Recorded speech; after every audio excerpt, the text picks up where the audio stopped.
अभिरामं श्रीरामं भूयो भूयो नमाम्यहं। श्रीरामचन्द्र कृपालु भजुमनहरन भवभयदारुणं। श्रीमन्नारायण चरणो शरणं प्रपद्ये। श्रीमते नारायणाय नमः। मंगलभवनय मंगलहारी उमा सहित जय जपत पुरारी। जय हो प्रभु जय श्री राम। जय श्री राम। आइए हम लोग प्रतिदिन के भांति पुनः रामचरितमानस हम लोग सुनेंगे और पुण्य की भागी बनेंगे। और अगर आप सब्सक्राइब करते हैं तो प्रतिदिन रामचरितमानस सुनेंगे। जय श्री राम। सुनी बोली मुसुकाई भवानी, उचित कहे मुनिवर विज्ञानी। तुमरे जान कासु अब जारा, अब लगी शंभु रहे सविकारा।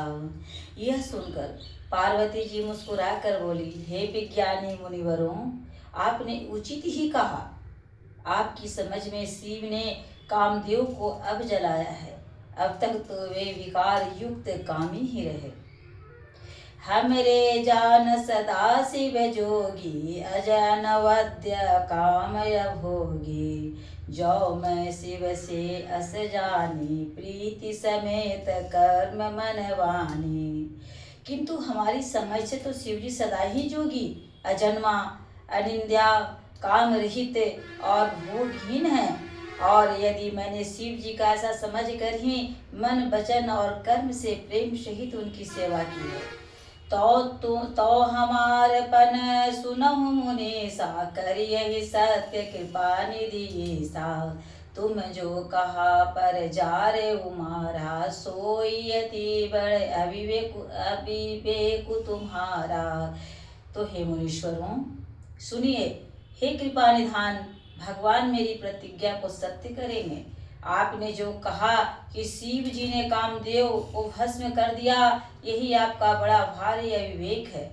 तात अनल कर सहज सुभाऊ, हिमते निकट जाई न काहू। गए समीप सो अवसि नसाई, असमन मत महेश की नाई। हे तात, अग्नि का तो यह सहज स्वभाव ही है कि पाला उसके समीप कभी जा नहीं सकता और जाने पर वह अवश्य ही नष्ट हो जाएगा। महादेव जी और कामदेव के संबंध में भी यही न्याय समझना चाहिए कि हर्षे मुनि वचन सुनी, देखी प्रीति विश्वास। चले भवन ही नाई, सिर गए हिमाचल पास। पार्वती की वचन सुनकर उनका प्रेम तथा विश्वास देकर मुनि हृदय में बड़े प्रसन्न हुए। वे भवानी के सिर नवाकर चल दिए और हिमाचल के पास पहुँचे। सब प्रसंग गिरिपति सुनावा, मदन दहन सुनियति दुख पावा। बहुरी कहु रति कर वरदाना, सुनि हिमवंत बहुत सुख माना। उन्होंने पर्वतराज हिमाचल को सब हाल सुनाया। कामदेव का भस्म शुरू होना सुनकर हिमाचल बहुत दुखी हुए। फिर मुनियों ने रति के वरदान की बात कही। उसे सुनकर हिमवान ने बहुत सुख माना। हृदय विचारी शंभु प्रभुताई, आदर मुनिवर लिए बुलाए। सुदिन सुनख तु सुगरी सोचाई, बेगी वेद विधि लगन धराई। शिव जी के प्रभाव को मैंने विचार कर हिमालय ने श्रेष्ठ मुनियों को आदर पूर्वक बुला लिया और उनसे शुभ दिन, शुभ नक्षत्र, शुभ घड़ी शोधवा कर वेद की विधि के अनुसार शीघ्र ही लग्न निश्चय करवा कर लिखवा दिया। पत्र सप्त ऋषि न सोई दिन्नी, गही पद विनय हिमाचल कीन्नी। जाय विधि तीन दिन सोपाति, बाचत प्रीति न हृदय समाति। लगन फिर हिमाचल ने यह लगन पत्रिका सप्त ऋषियों को दे दी और चरण पकड़कर उनकी विनती की। उन्होंने जाकर यह लग्न पत्रिका ब्रह्मा जी को दी। उसको पढ़ते समय उनके हृदय में प्रेम समाता न था। लगन बाची अज सब ही सुनाई, हर से मुनि सब उर समुदाय। सुमन वृष्टि नव बाजन बाजे, मंगल कल सद समुदिसि साजे।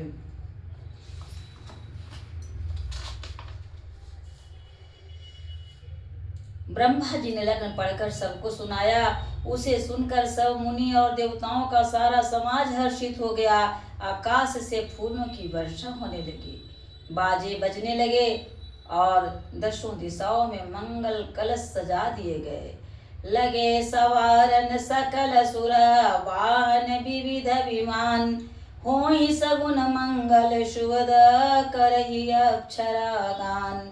सब देवता अपने भांति भांति के वाहन और विमान सजाने लगे, कल्याणप्रद मंगल शकुन होने लगे और अप्सराएं गाने लगी।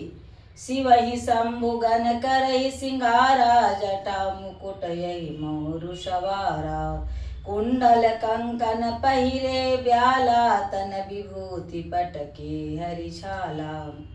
शिव जी के गण शिव जी को श्रृंगार करने लगे, जटाओं का मुकुट बनाकर उस पर सांपों का मोर सजाया गया। शिव जी ने सांपों के ही कुंडल और कंगन पहने, शरीर पर विभूति रमाई और वस्त्र की जगह बाघंबर लपेट लिया। शशि ललाट सुंदर सिर गंगा, नयन तीन युपवित भुजंगा, गरल कंठ उर नर सिर माला, शिव वेश शिव धाम कृपाला। शिव जी के सुंदर मस्तक पर चंद्रमा, सिर पर गंगा जी, तीन नेत्र, सांपों का जनेऊ, गले में विष और छाती पर नरमुंडों की माला थी।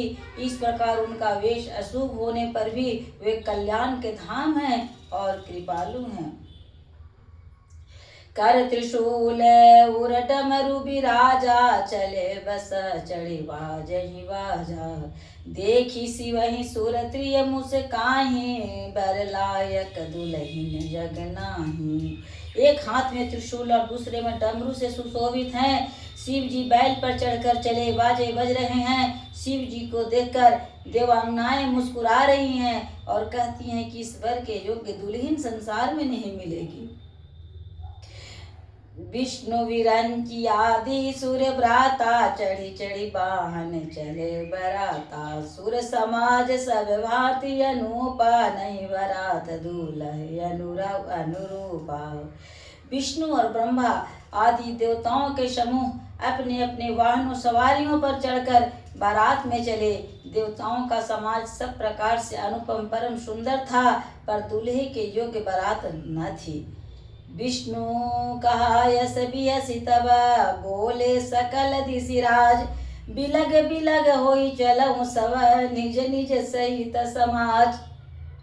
विष्णु भगवान क्या कह रहे हैं, जब देख रहे हैं कि भगवान शंकर के जैसा बारात नहीं है। भगवान शंकर गले में शार बाघंबर धारण किए हुए, बैल पर सवार होकर नरमुंड माला पहने हुए और दुल्हा के रूप में वो बारात चले। उनके साथ सभी देवता चले। देवता सभी बोल रहे हैं कि वर के अनुरूप बारात नहीं है। अब विष्णु भगवान क्या कह रहे हैं कि विष्णु कहा यसी बिहसी तब, बोले सकल दिशिराज, बिलग बिलग होई चलहु सब, निज निज सहित समाज।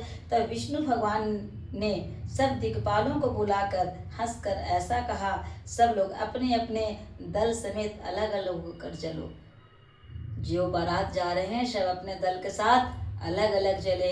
अब भगवान भोलेनाथ बारात चल पड़े हैं और जा रहे हैं विवाह करने के लिए। कल हम लोग माता पार्वती और भगवान भोलेनाथ की विवाह सुनेंगे और जो भगवान भोलेनाथ के विवाह सुनते हैं वो परम जस को पाते हैं। तो आइए हम लोग कल सुनते हैं। जय श्री राम, जय हो प्रभु, जय आनंद कंद भगवान की जय।